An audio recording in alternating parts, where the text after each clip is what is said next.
नमस्कार दोस्तों, स्वागत है आप सभी का नर्सिंग उड़ान के इस ई लर्निंग प्लेटफॉर्म पर। गाइस, आज मैं आपके लिए लेकर आया हूँ सेंट्रल नर्वस से जुड़ी एक बीमारी जिसे हम कॉमनली मेमोरी लॉस भी कहते हैं। फिर देखते हैं हम introduction. Alzheimer disease is a degenerative brain disorder of unknown etiology which is most common form of dementia that usually starts in late middle age or in old age। तो बहुत ही खतरनाक बीमारी है, एक ऐसी डिजेनरेटिव ब्रेन डिसऑर्डर है जिसका मुख्य कारण अभी तक अननोन है, उसका पता नहीं लगाया गया है।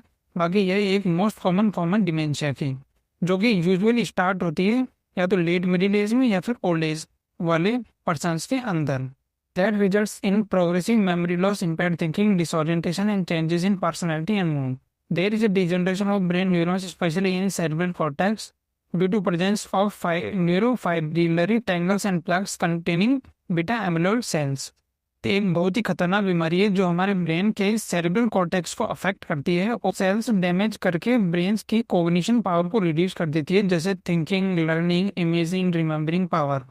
गति यह हमारे ब्रेन के न्यूरॉन्स का डिजेनरेशन यानी कि उनका पतन कर देती है, स्पेशली ऐसे न्यूरॉन्स जो सेरेब्रल कॉर्टेक्स में प्रेजेंट होते हैं, क्योंकि वहाँ न्यूरोफाइब्रिलरी टेंगल्स और प्लग्स का अक्यूमुलेशन हो जाता है जो बीटा एमिलोइड सेल्स कंटेन करते हैं, जो डायरेक्टली ब्रेन के नर्व सेल्स को ट्रिगर करते हैं। बात करते हैं न्यूरोफाइब्रिलरी टेंगल्स और प्लग्स की। ये एक ऐसे टाउ प्रोटीन्स का ग्रुप है जो सेरेब्रल कॉर्टेक्स के प्रोटीन को इम्बैलेंस करता है। अब हम सबसे पहले देखते हैं इसकी डेफिनेशन, कुछ इस प्रकार है। Alzheimer disease is a chronic irreversible disease that affects the cells of brain and causes impairment of intellectual functioning। ऐसी क्रोनिक यानी कि लंबे समय तक चलने वाली और इरिवर्सिबल, जिसे चेंज ना किया जा सके, बीमारी है जो हमारे ब्रेन के सेल्स को इफेक्ट करती है और साथ ही ब्रेन की सोचने समझने की क्षमता को कम कर देती है। Alzheimer disease is a brain disorder which gradually destroys the ability to reason, remember, imaging and learn. साथियों, अल्जाइमर डिजीज एक ऐसा ब्रेन डिसऑर्डर है जो ग्रेजुअली एबिलिटी टू रीजन यानी कि आइडिया सोचने, रिमेंबर याद रखने, इमेजिंग कल्पना करने और लर्न याद करने की एबिलिटी को पूरी तरह से डिस्ट्रॉय कर देती है। अब बात करते हैं इसके कॉजेज की। अगर हम इसके मुख्य कारण की बात करें तो वह अभी तक पता नहीं चल सका है। बाकी इसके कुछ रिस्क फैक्टर्स हैं जिनसे यह बीमारी होने के चांसेस बढ़ जाते हैं, जैसे एडवांस्ड एज, फीमेल में यह बहुत ज़्यादा होता है। एडवांस्ड एज यानी कि उम्र का बढ़ना, फैमिली हिस्ट्री, एडी यानी कि ऐसे पर्सन जिसके फैमिली में जेनेटिकली ये बीमारी सबको होती आई हो। Head trauma with loss of consciousness यानी कि ऐसे पर्सन जिन्हें हेड ट्रॉमा, हेड इंजरी का सामना करना पड़ा हो, जिस वजह से वह अपने होश हवास खो देते हैं। Virus, environmental toxins and cerebrovascular disease यानी कि किसी वायरस या फिर एनवायरमेंट में प्रेजेंट टॉक्सिन्स की वजह से या फिर किसी भी सेरेब्रोवास्कुलर डिजीज की वजह से अल्जाइमर होने के चांसेस बढ़ जाते हैं। वैसे बात करते हैं सेरेब्रोवास्कुलर डिजीज की, तो यह एक ऐसी बीमारी है जो ब्रेन के ब्लड वेसल्स को अफेक्ट करती है और इसी में कोज करती है, यानी कि ब्लड के अंदर ऑक्सीजन लेवल को रिड्यूस कर देती है। अब बात करते हैं इसकी पैथोफिजियोलॉजी की। इसकी पैथोफिजियोलॉजी कुछ इस प्रकार है। ड्यू टू इटियोलॉजिकल फैक्टर्स यानी कि इसके इटियोलॉजिकल फैक्टर्स की वजह से changes occur in proteins of nerve cells of the cerebral cortex. Cerebral cortex की जो नर्व सेल्स है उसके प्रोटीन लेवल में चेंज होने लग जाता है। Accumulation of neurofibrillary tangles and plugs, जिससे न्यूरोफाइब्रिलरी टेंगल्स और प्लग्स का अक्यूमुलेशन होने लग जाता है और उससे ग्रेनुलोवैस्कुलर डिजेनरेशन स्टार्ट हो जाता है। साथ ही बात करते हैं ग्रेनुलोवैस्कुलर डिजेनरेशन की। तो दोस्तों, ग्रेनुलोवैस्कुलर डिजेनरेशन एक ऐसी एबनॉर्मलिटी है जिसमें न्यूरॉन्स मेम्ब्रेन बाउंड सैक्स को डेवलप करते हैं जो डेंसली ग्रेन्यूल्स कंटेन करती है। उसके बाद loss of cholinergic nerve cells. साथियों, ऐसे नर्व जो कि न्यूरोट्रांसमीटर और एसिटाइल कोलाइन का यूज करके दूसरे सेल्स को सिग्नल्स भेजती है, वो धीरे धीरे डिस्ट्रॉय होने लगती है, जिससे loss of memory, function and cognition. इस वजह से ब्रेन की मेमोरी, फंक्शन और कॉग्निशन पावर भी रिड्यूस या फिर लॉस होने लग जाती है। बात करते हैं इसके टाइप्स की। तो इसके 3 माइल्ड, मॉडरेट और सीवियर अल्जाइमर। साथियों, ओवरऑल बात करें तो माइल्ड कॉग्निटिव इम्पेयरमेंट की ड्यूरेशन 7 साल की होती है। मतलब कि अल्जाइमर डिजीज नॉर्मली एक पेशेंट को 7 साल तक इफेक्ट करती है। पर्सन के मीडियल टेम्पोरल लोब को ज़्यादातर अफेक्ट करता है और शॉर्ट मेमोरी लॉस कोज करता है। तो सबसे पहले बात करते हैं माइल्ड अल्जाइमर की। तो इसका ड्यूरेशन 2 ईयर्स का है और यह लेटरल, टेम्पोरल और पैराइटल लोब्स को अफेक्ट करता है। इसके साइन एंड सिम्टम्स की बात करें तो यह reading problems, poor object recognition, poor direction sense जैसी प्रॉब्लम्स क्रिएट करता है। अब बात करते हैं मॉडरेट अल्जाइमर की। इसके फैलने का ड्यूरेशन भी 2 साल का है और इसमें बीमारी फ्रंटल लोब तक पहुंच जाती है। इसमें poor judgement, short attention, impulsivity जैसे साइन एंड सिम्टम्स दिखाई देते हैं, यानी बिना सोचे समझे निर्णय लेना। अब बात करते हैं सीवियर अल्जाइमर की। इसका स्प्रेडिंग ड्यूरेशन 3 साल का है और यह इसमें बीमारी ऑक्सीपिटल लोब तक फैल जाती है, जिससे विजुअल प्रॉब्लम्स यानी कि सही तरीके से दिखाई नहीं देना जैसी प्रॉब्लम्स क्रिएट हो जाती हैं। अब बात करते हैं इसके साइन एंड सिम्टम्स की, यानी कि इसके क्लिनिकल मैनिफेस्टेशन की। सबसे पहले है impairment of the ability to remember information which is acquired in the past, यानी कि ऐसी जानकारी जो हमने पहले इकट्ठा की हो उसे याद करने की एबिलिटी को यह बीमारी कमजोर कर देती है। सेकेंड है ग्रेजुअल इम्पेयरमेंट ऑफ मेमोरी, हमारी मेमोरी को नुकसान पहुंचाती है और धीरे धीरे इसकी पावर को भी रिड्यूस कर देती है। And affect short and long term memories, और साथ ही हमारी शॉर्ट और लॉन्ग टर्म मेमोरी को भी इफेक्ट करती है। गाइस अब बात करते हैं अप्रेक्सिया की, नंबर 4। तो इनका मतलब है ये हमारी प्लानिंग को और स्पीच मोमेंट्स यानी कि स्टेज पर बोलने की क्षमता को प्रभावित करती है। नंबर 5 है aphasia. Aphasia affects your ability to understand and produce speech. यह एक ऐसी टर्म है जो हमारी समझने और समझकर बोलने की क्षमता को कम कर देता है। डिप्रेशन और inability to perform skilled motor activities, यानी कि यह डिप्रेशन कोज करता है और हमारी मोटर एक्टिविटीज जैसे कपड़े पहनना, चलना फिरना जैसी सभी एक्टिविटीज को रिड्यूस कर देता है।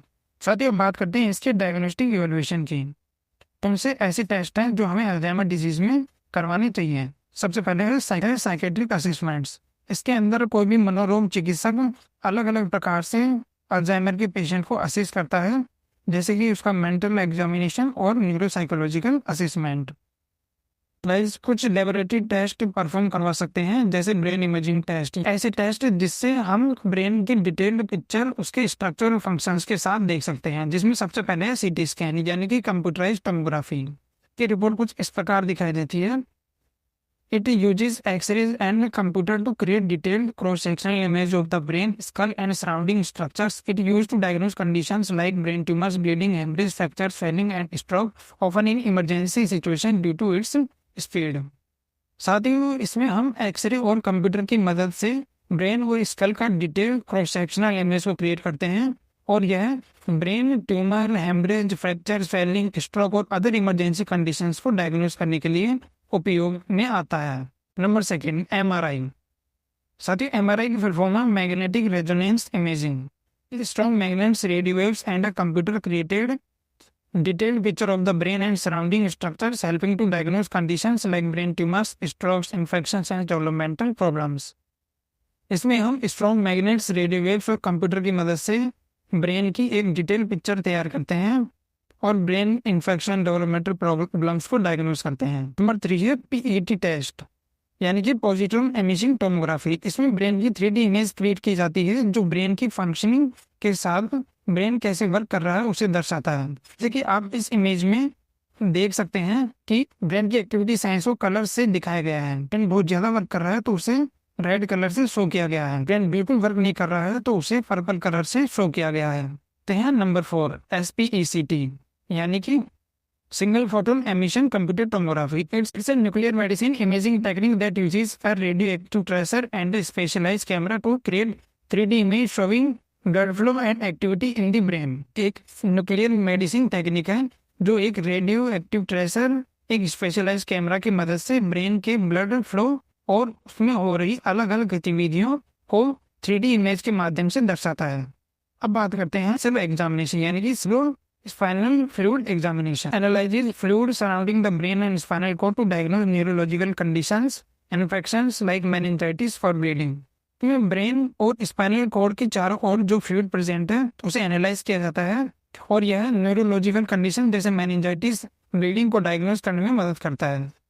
अब बात करते हैं नंबर 6 की, जो है इलेक्ट्रोइंसेफेलोग्राम, यानी कि EEG। It's a medical test that records the brain electrical activity using electrodes placed on the skull to detect and display brainwave patterns. It's a crucial tool for diagnosing neurological conditions like epilepsy, sleep disorders, and brain injuries by identifying abnormal brainwave patterns that indicates a problem.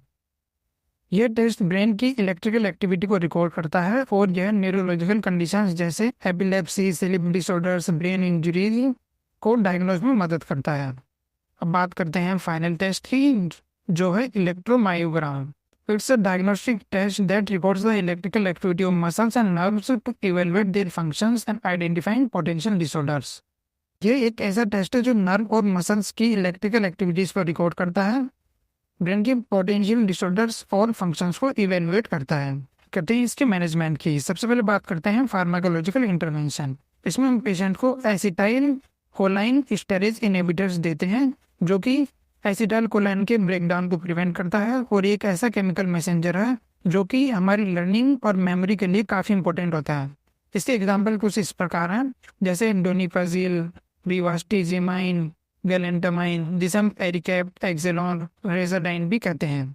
N methyl D aspartate respirator antagonist, जिसे हम NMDA भी कहते हैं। इसके example है मेमेंटाइन, जो कि block करता है NMDA रिसेप्टर्स को और इनहिबिट करता है ग्लूटामेट यानी कि न्यूरोट्रांसमीटर के स्टिमुलेशन को। एग्जाम्पल है एंटी डिप्रेसेंट, एंटीजायोलाइटिक्स, एंटीसाइकोटिक्स और एंटी कन्वर्जेंट ड्रग्स। साथ ही इसके बाद हम साइकोसोशियल इंटरवेंशन की बात करते हैं, जिसमें सबसे पहले आ जाता है behavioural approach, emotional oriented approach, जिसमें हम देते हैं reminiscence therapy, validation therapy, supported psychotherapy, sensory integration therapy, stimulated presence therapy और cognition oriented therapy, stimulation oriented approach. साथ ही इस प्रकार से आज हमने डिस्कस की अल्जाइमर डिजीज, जो सेंट्रल नर्वस सिस्टम की एक बीमारी है। वीडियो अच्छा लगा हो तो चैनल को सब्सक्राइब कर दें और वीडियो को लाइक व शेयर कर दें।